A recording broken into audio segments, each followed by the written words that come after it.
En dit is sulke tyd. Weer deel ons met mekaar 'n woord vir die week. En hierdie week gaan kyk ons na die teks 2 Tessalonisense 3 vanaf vers 6 tot en met vers 13. Nou toe ek hierdie gedeelte vir die eerste keer lees in my persoonlike Bybelstudie hierdie week, toe het ek onmiddellik gedink aan die tyd van die jaar waarin ons is. Nou teen hierdie tyd is dit geen geheim dat ek vir 'n paar jaar as predikant gedien het in 'n klein plattelandse gemeenskap nie. En in hierdie tyd van die jaar het al die boere in daardie omgewing begin voorberei vir die oesseisoen van volgende jaar. Met ander woorde, alles wat hulle moet doen om 'n oes te hê vir volgende jaar is nou in die proses om klaargemaak te word. En ek het die voorreg gehad om op 'n trekker te sit waar 'n boer vir my hierdie proses verduidelik het. Jy weet, dit is om die landerye skoon te maak en die grond voor te berei en sag te maak en reg te kry dat saad en kunsmis daarin gegooi kan word. Dan was dit die aankoop van die tonne en tonne sade en die tonne en tonne kunsmis wat nodig is om hierdie saadjies in die grond te kry.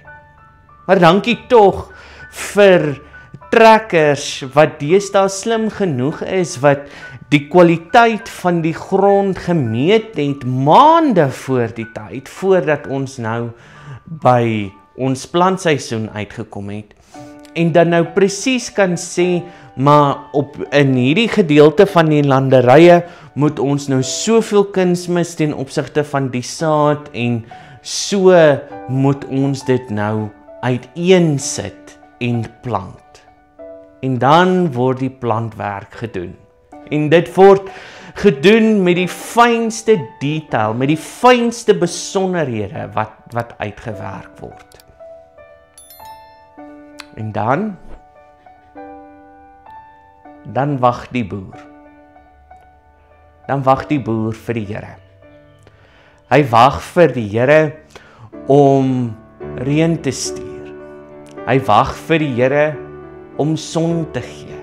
Hy wag vir die Here dat alles net reg is, sodat dit wat hy voorberei het, sodat dit wat hy in die grond gesit het, sodat dit wat hy gedoen het, 'n sukses sal wees, sodat hy nog 'n jaar kan boer.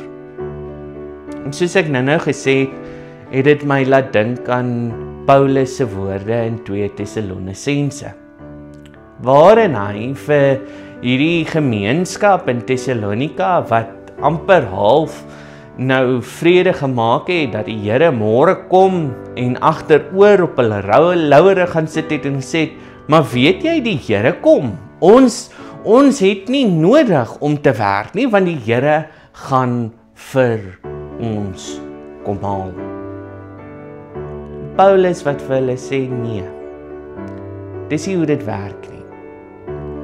As die mensdom hoor van Christene, as die mensdom verstaan van gelowiges, dan moet hulle eerste sien as die hardwerkendste van almal. En dit het by my die vraag opgebring.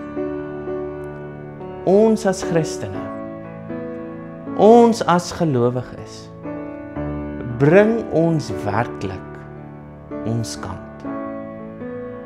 Op TikTok is daar nou daai sosiale eksperiment wat deur 'n vrou gedoen is om te kyk of kerke in Amerika tot 'n vrou se redding sal kom. En ek gee nie om aan watter kant van die spektrum jy is van die debat of die vrou moes gehelp geword het en of sy nie moes gehelp geword het nie en. Paulus kom sê vir ons, bring ons kant. Bring ons deel. Kyk die wêreld na ons en sê hulle, "Jo, maar daai Christene. Ek wil nie 'n Christen wees nie, want kyk hoe hard werk hulle. Jo, maar daai Christene. Hulle bring meer as dubbel hulle kant." Maar in alles maak hulle nog steeds staat op die leiding en die insig van ons God. Bring jy jou kant? Doen jy wat jy moet doen? Dit is hierdie week se vraag. Mag die Here met jou wees, mag hy jou lei en leer, mag hy vir jou nuwe insig gee in hierdie week wat voorlê. In sy groot en heilige naam bid ons dit. Amen.